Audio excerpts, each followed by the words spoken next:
What's going on, YouTube? I'm back again with another video, and today I'm going to be replacing the old plastic mesh on my lower grill with this metal one that matches the top. I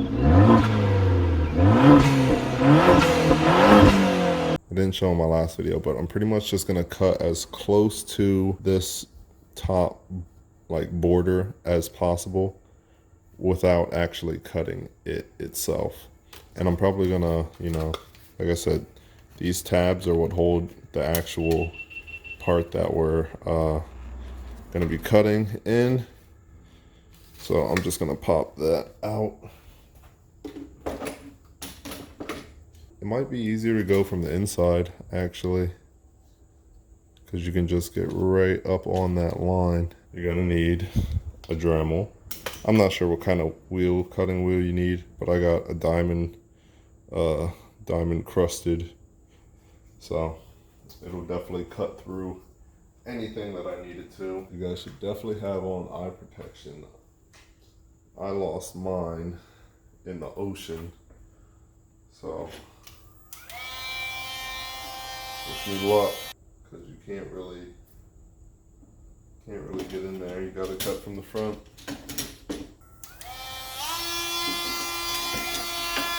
Alright, whatever, let's get started. Alright, check it. But look, I'm coming in at a pretty steep angle, almost like parallel. Oh man, almost like parallel to this solid line, and yeah, it's doing pretty nice, and I'm gonna be able to just like grind it down with a sanding wheel after I'm finished here. Boom. Look, comes straight out like that, and that is just about as clean as like humanly possible. And then we'll just sand these down, and the new grill, the new mesh, will look great in there.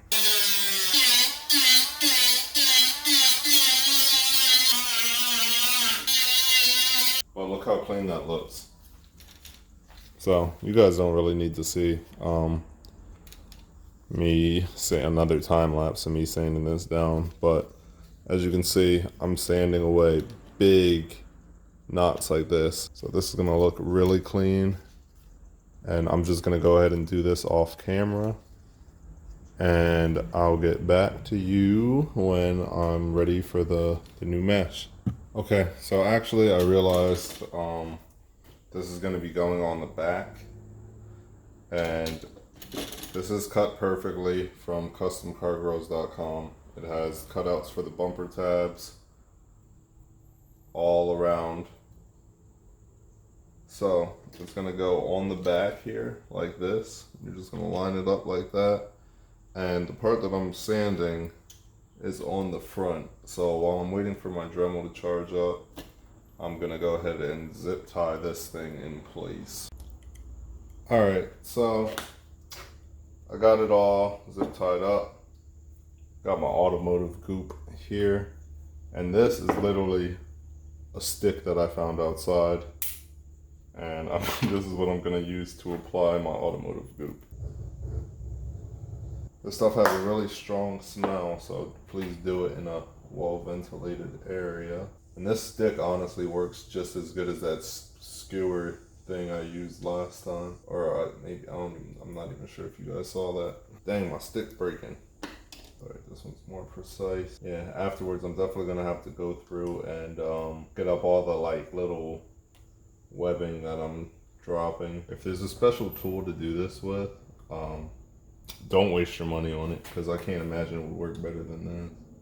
Unless it's like a rubber scraper or something. Alright, this is the last one right here. If you did it properly, you should have a bunch of shiny surfaces all around. I wouldn't press on them too hard. I wouldn't touch them at all, actually. I have to let this dry completely. I gotta cut off the zip ties, sand those down, and that's it. Alright guys, so we hit a little bit of a snag. It's been a bunch of times since I started this, but apparently I was supposed to put the mesh right here on the front. I thought, yeah, that it was supposed to go like this, but clearly that's not the case, as this thing is in the way. So what I'm going to do is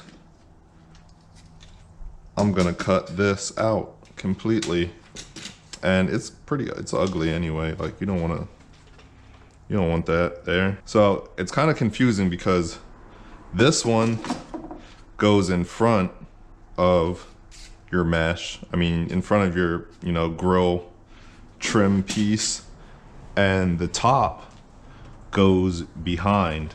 I don't know if you can see that. Yeah, the top goes behind.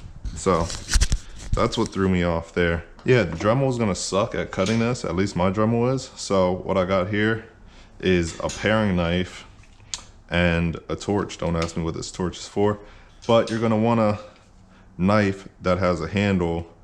That way you don't burn yourself, because the heat is gonna transfer up through the blade. All right, so let's get cracking for real. I think it's starting to get red, actually. Yup. Oh yeah. You don't want it to melt though. You definitely do not want your knife to melt. I think it's gonna be getting to that point. So let's see how it cuts. Oh, like hot, like fucking. That's beautiful. That is cutting really good. You definitely don't want to breathe this stuff in. I'm gonna grab a mask. Safety first. That's one thing I love about COVID, man. Masks are readily available. I don't have to smell anything I don't want to smell. That's hot. And make sure you do. And if you're gonna do this, make sure you get a knife that you don't care about. And even with the mask, man, I can still smell this stuff. I need like a respirator. Woo! Woo! Oh my God, that's cold. Woo! And this is actually a lot safer than the Dremel, because you don't gotta wear eye protection. I mean, you do gotta worry about inhaling this burnt plastic, like I said, but you don't need eye protection. You don't gotta worry about chunks of hot, sharp plastic getting into your eyes. But I also can't tell if this is red. It's not red, because it was red before. It's definitely hot though. She's hot. Woo! All right, keep her going, keep her going. Don't let that knife cool down. I don't even know if YouTube's gonna let me show this. There is like a tool that you can get, probably on, you might be able to get that at Home Depot, but it's definitely all over Amazon, maybe Harbor Freight. I don't know what its actual name is. I would call it a hot knife. This is pretty much that, but without a cord. Jeez. Well, you can see I didn't do a good job right there. Letting the knife cool down. Tripping. Whew. Love that sound. Hit her with the left hand one more time. One more again. Woo! That hot knife, that thing's only like 20 bucks, but I already had all these tools, so you can decide which one's better for yourself. The hot knife, you will not have to do this, but you will have to be close to an outlet. Boom. And I'm not gonna throw this away, guys. I'm not gonna throw this away. I'm gonna find a new place to house it inside the engine bay. You guys see? Please fit.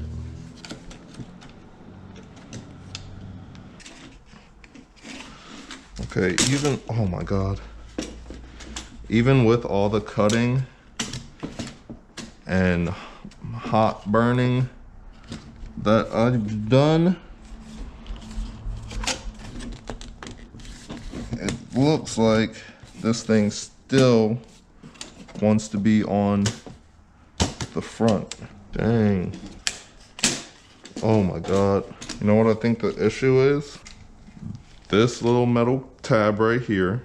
Any of this excess that's just like overlapping just a couple millimeters, really hindering the process here. These right here, gots to go. Yep. You, and you. Let's try her now. There's definitely something keeping it up. And you know what? Honestly, we screw this in. It's in there, like on the top. Those are some good cuts I made over here.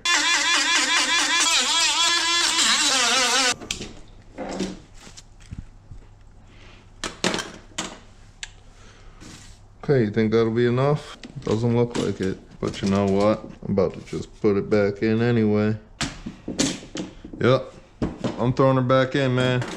We're done. Line up the clips. And hopefully everything goes back into place.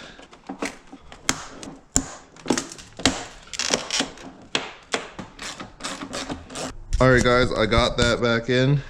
Got the lower mesh back in. Probably looks great. I'm not gonna know until I flip it over. If you liked what you saw here, please make sure you leave a comment.